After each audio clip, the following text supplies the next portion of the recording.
Yeah, YouTube updated their policies.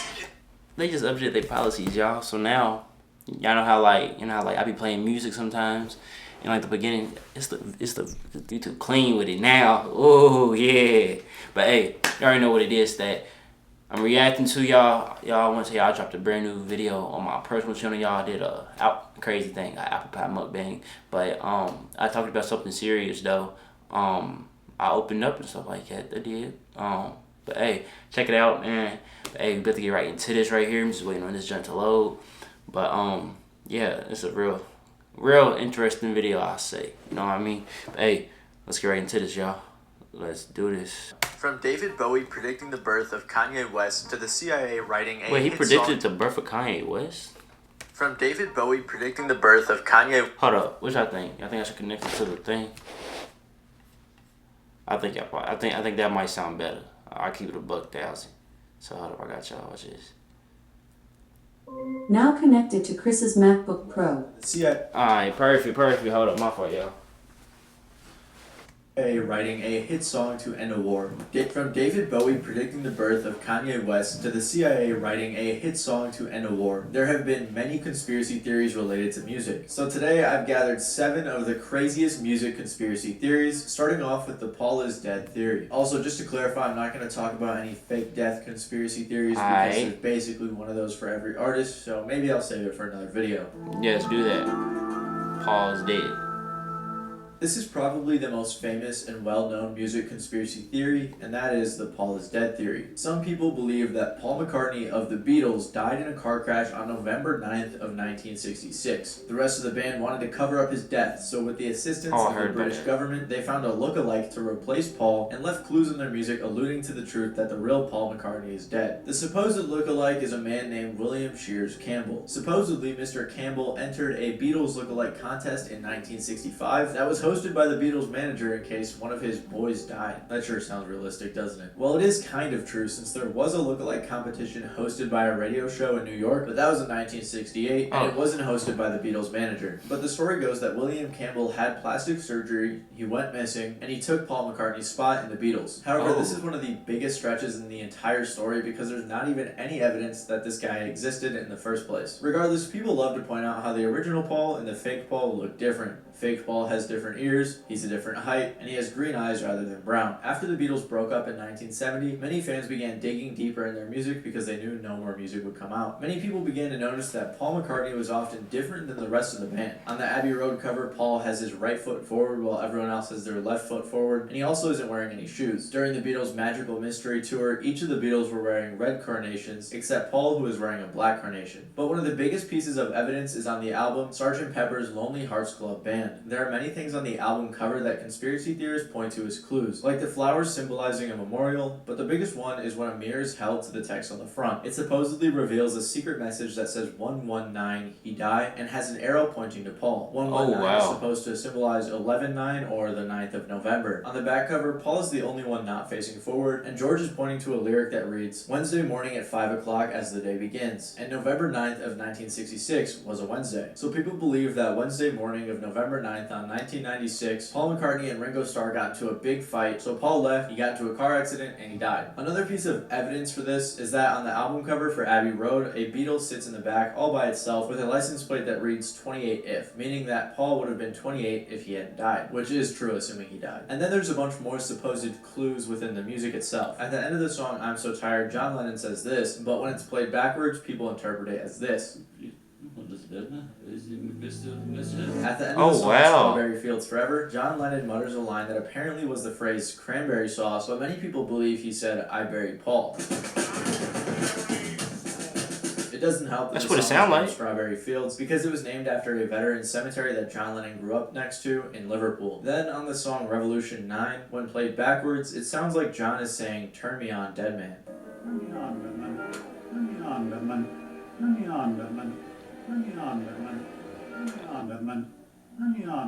There is way more lore to this story. Like, for example, on the Abbey Road cover, Paul was holding a cigarette in his right hand even though he was left-handed. And I'm not going to get Wait, okay, no. That's reaching like a month. So I'll conclude this section with Paul That's reaching on this conspiracy theory. And I showed up that day with sandals. It was so hot, and I kicked them off and walked across barefooted.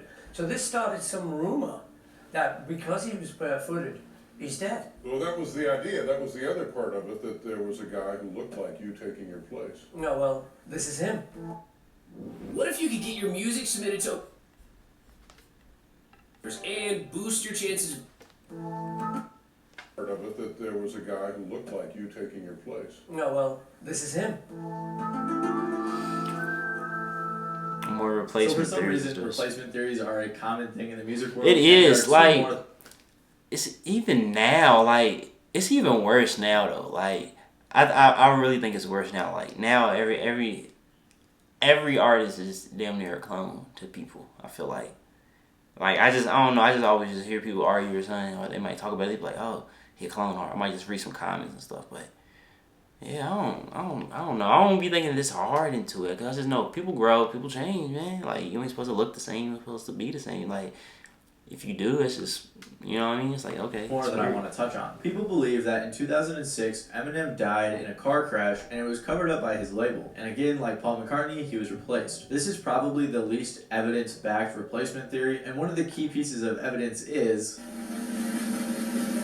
a Tom McDonald song. On the song Oh my Grabbers gosh. by Tom McDonald, he said, if they can't control you, they erase the old you. They cloned Gucci, cloned Kodak, cloned Eminem. He ain't rapped since Encore. Know that. Beautiful lyricism. It doesn't help also that in 2015, B.O.B. went on a big rant about artists being cloned. So most of the evidence that backs up this claim is that Eminem's face either looks the same throughout his whole life, or sometimes other people say that his face looks drastically different. People also like to say that Eminem seemed to glitch on the Zane Lowe interview, even though he was clearly just trying to be funny. Yeah, he was trying to be funny. Also, of course, Eminem praised Jay-Z in a 2017 interview, and as we all know, Jay-Z is the face of the Illuminati. But another big piece of evidence supporting this theory is the fact that Eminem couldn't remember one of the music videos he was in. When you on the beach running on that video? Was I in that video? Yeah, you was running on the beach. That was like your debut album. I was? You was running on the beach. Why his voice go up like that though? Hold up, y'all hear that though? I'm not, hey.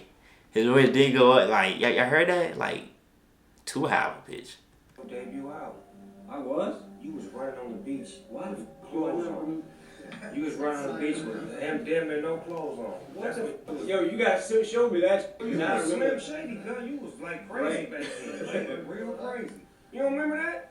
Cuz you was running on the beach, cuz in the video. What? I don't even. What? But most people in the comments are intelligent enough to realize M was probably just forgetful or he was on drugs at the time. It's safe to say that the Eminem replacement theory was essentially pulled out of thin air because he got older and looks different. Another artist that conspiracy theorists set their eyes on was Avril Lavigne. They believe that after the massive success of her debut album Let Go, the 17-year-old Avril Lavigne couldn't handle the fame and the attention, so she took her own life in 2003. Before doing so, she had a body double named Melissa Vandella, who was doing her meet and greets and all other press-related things, so Melissa took the place of Avril after she died. This theory spawned in 2011 on a Brazilian blog called Avril Esta Morta. Some of the evidence to prove she's a different person is differences in moles, birthmarks, and other facial features as well. She also had a promo picture taken with the word Melissa written on her hand, but it's likely she was just playing into the conspiracy. In the music video for Nobody's Home, there is something that flashes on the screen that says A+D, which people believe means Avril is dead. There's another point in the video where Avril 2004 flashes on the screen and then an X pops up. People think that means that she died in 2004, but in reality that's just the year that her album came out. Also in the video there are 2 Avrils, one wearing a wig demonstrating some sort of story,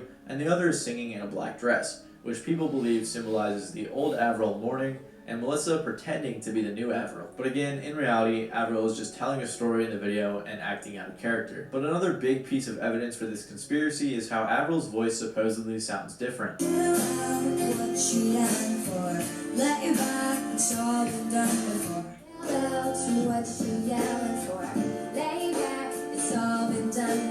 But in my opinion, that just speaks to her getting older. older. The rest of the other clues aren't really worth getting into as they can be easily explained away, and the conspiracy theorists have no proof. Most of the evidence for this theory is that she doesn't dress the same and does different things than she did when she was 17.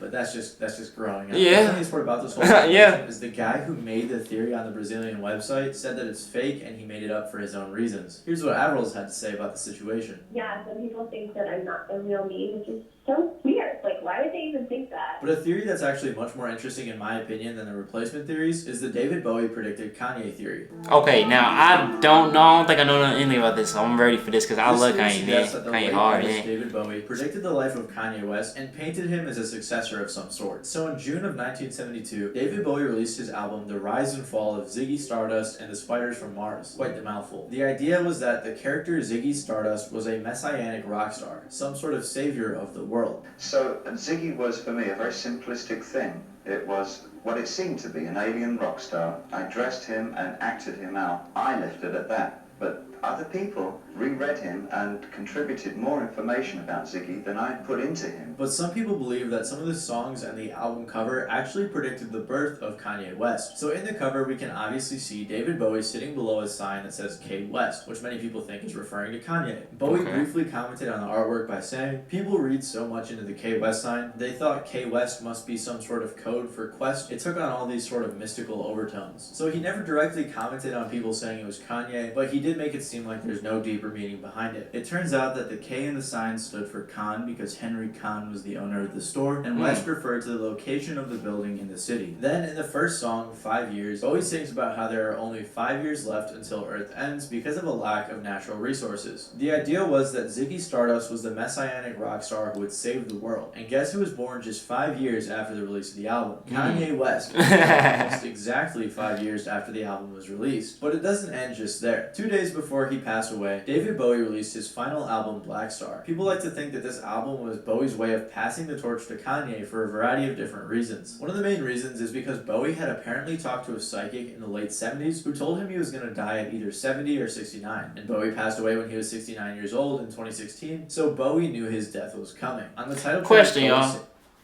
Would y'all rather know when y'all would y'all rather know when y'all are going to die, or would y'all rather know how y'all going to die? I don't know.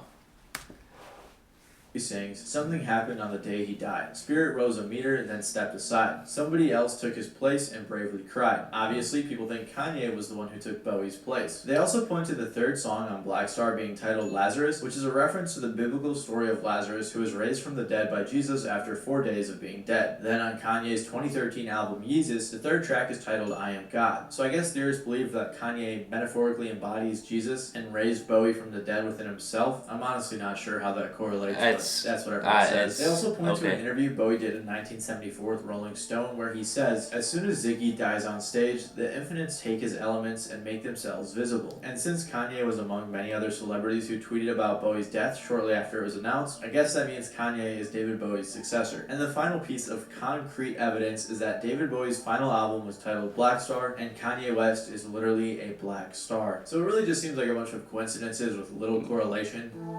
That'd be crazy. Stevie Wonder isn't blind. Oh my gosh. It's a rumor that I'm sure most of you have heard, but it's that the famous musician used to Stevie debate Wonder this. can actually see. Now, apart from being known as an extremely talented artist and musical pioneer, he's also known for being blind. In fact, it's referenced in probably hundreds of rap songs, like Lil Wayne's fantastic line, "Don't want to be in the blind, but sometimes I Stevie Wonder about her." But most of these rumors stem from the time in 2010 when fake Paul McCartney knocked over a mic stand and Stevie Wonder caught it. People caught wind of this and thought that Stevie was lying about being blind. There have also been a ton of celebrities telling stories about Stevie being able to see, or at least doing things that they don't think blind people can do. I'm already in the building. I'm coming through the lobby. Door open. This Stevie Wonder. He comes in, says, "What's up, Shaq?" Presses the button. Oh, it's your turn. Presses the button, gets up on the floor, bathtub, goes to his room. But there is a pretty good explanation for this. You see, Stevie Wonder wasn't actually born blind. He was born prematurely and had some issues during treatment, so he developed ROP, which is an eye disorder that permanently damaged his eyes. He rarely ever reveals his eyes, but as you can see in his 1989 Rock and Roll Hall of Fame acceptance speech, his eyes are severely damaged. It's likely that he may have some sort of partial blindness, but he's still legally blind. Blind people are also known to have other enhanced senses like hearing, smell, and touch, as it's the body's way of coping with not being able to see. He's even addressed the rumors before. And tell them also, whoever's spreading a rumor around at any time, when it's not true, instead of you paying them or whoever, give me the money so I can give it to my foundation. So I highly doubt Stevie Wonder's been lying about being blind this whole time. It was just always something to talk about back in the day, man. For real. A much more interesting and highly classified conspiracy theory is the wind of change theory. In 1990, just after the Berlin Wall fell, the German band The Scorpions released a song called Wind of Change. This song is one of the best-selling singles of all time. It holds the record for best-selling single by a German artist, and the song served as an anthem to the end of the Cold War. It's said that the lead singer Klaus Meine wrote the song after performing at the Moscow Music Peace Festival, the first rock festival allowed in Russia since rock had been banned for a while. Apparently he was inspired by how much Russia was changing and how many fans the band had in the country. But some people think that this song was actually written by the CIA as some sort of psyop to aid the West fight against communism. One of the largest pieces of evidence for this theory is that Klaus never usually wrote songs other than a few lyrics here and there, but apparently he never wrote full songs. There's actually a whole 8-part podcast series investigating this theory called Wind of Change by a man named Patrick Keefe. The reason that he's so into it is because Patrick was told this story by his friend Michael, who was told by his friend in the CIA in the early 2010s. This is what happened when Michael tried to get this guy on the podcast. Do you remember the story you told me like 10 years ago? Yeah, you know that Patrick and I have been utterly obsessed with this story for the past 10 years? Okay, good job. What happened? He was just like, it's a felony. There's no way I can tell you this story on the record with my voice, anything. Like, I'll go to jail for this. This podcast has been the main proprietor of this theory, and he has tons of interviews with ex-CIA people and others related to the story, trying to chase this theory. He even interviewed Klaus himself. One of their main arguments is that this isn't too far-fetched for the CIA to do, seeing as how the CIA has previously sponsored the production of the films for Animal Farm in 1984. I didn't sit through the 8 40-minute podcast episodes, but from what I've heard on Reddit, they don't have much other evidence apart from what I just mentioned. The majority of the podcast is just demonstrating how the CIA is capable and willing to do something like this. Many people on Reddit were disappointed by the podcast, saying they weren't able to provide any real evidence apart from the rumors. Klaus has made many comments about this theory, and in one of them he said, "Of course it's not true at all. It shows how powerful music can be. If they think this song was like a tool to help bring down communism, I mean geez, it just underlines in a heavy way, if that would be possible, the power of music." Klaus did say that he really likes the podcast and he thinks it's entertaining, even though the story isn't true. It's a very entertaining and really crazy story, you know, but it's... Hey, I'm alright, Hoji. It's not true. Smooth the joint. I've been thinking about making a whole video about musical propaganda, so let me know down in the comments if you want me to. And for our final conspiracy theory, we have another one related to the CIA. Kind of. Rebecca Black and JFK. So we're going to close this video with one of the silliest conspiracy theories on this list, and that is that Rebecca Black's song Friday was actually about the JFK assassination. So for starters, the assassination of JFK was on a Friday, and the chorus, "Gotta Get Down on Friday," is obviously a reference to JFK being told to get down. Another lyric from the song is, "Gotta have my bowl, gotta have cereal," and apparently that Friday JFK declined his presidential breakfast of eggs and sausage and bacon and toast, and he opted for some cereal. So I just fact-checked this, and it looks like another lie that the conspiracy theorists are pushing. Apparently, he did not have cereal that day. Ticking on and on, Everybody's Russian is clearly a reference to bombs in the Cold War and the USSR. The lyrics, "Gotta get down to the bus stop," along with the bus stop being in the music video, have to do with a bill that JFK was going to sign the following Monday after he died that required public bus transportation for schools. That's why the bus never came in the music video, because he never got to sign a bill. I couldn't find any information online that he was planning on doing that, but for the sake of the theory, we'll assume that it's true. In the music music video, Rebecca Black and her friends are in the back of a blue convertible, the same type of car that JFK was killed in. But the most damning piece of evidence is that in the pre-chorus, Rebecca Black sings, "Kicking in the front seat, sitting in the back seat." And the name of JFK's driver on the day he was assassinated was Samuel Kickin. At least that's what the conspiracy theorists say. Oh, snap. True. The driver's real name was William Greer. So this theory is obviously very goofy. Yeah. I doubt 13-year-old Rebecca Black was writing about That's JFK's crazy. assassination secretly. Actually, she didn't even write the song, so maybe the real writer was trying to leave in a little clues for the conspiracy theorists out there. So if nothing else, this video just goes to show, if you try hard enough, you can make an argument for anything. Really? People will believe it. Let me know some of your favorite conspiracy theories. Hey, yeah. Y'all let me know, though. Y'all favorite, but, you know, those are just things to just talk about. It's just fun. But, hey, that was a really good video, though. It was entertaining. But, hey, thank y'all. Love y'all. Don't forget to go check out that brand new video on my personal channel. And, yeah, hit that subscribe button. We getting closer to 10K subscribers, y'all. Love y'all. Boys out. I don't do no fucking talking. I just keep my head down balling. All these